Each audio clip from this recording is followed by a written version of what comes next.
ఆ సద్గురువుతో కలిగినటువంటి స్నేహంతో వాళ్ళకు కలిగిన ఎక్స్పీరియన్స్ ఎవరికి పుస్తకాలు రాయొచ్చు. కొంతమంది రాశారు కూడా. స్వామీజీతో 50 ఏండ్లు యొక్క స్నేహంతో వాళ్ళకు కలిగినటువంటి అనుభవం. అనుభవం అంటే ఏంటి? మేడాలు తీసుకున్నాను, లక్షలు వచ్చాయి, 4 లారీలు, అది కాదు అనుభవం. ఆ అనుభవం కాదు. నీ ఆత్మ ఎట్లా మారిపోయింది,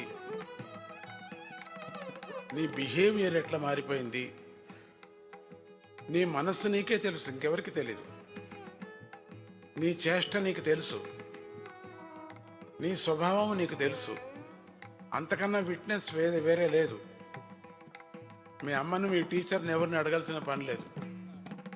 మిమ్మల్ని మీరే అడుక్కోవచ్చు. నువ్వు ఎట్లా నువ్వు మారావు, ఏ విధంగా నీ బిహేవియర్ మారింది, ఆ నమ్మకం నీలో గట్టితనం ఎట్లా వచ్చింది, నేను అనుమానాలు ఎట్లా పోయాయి.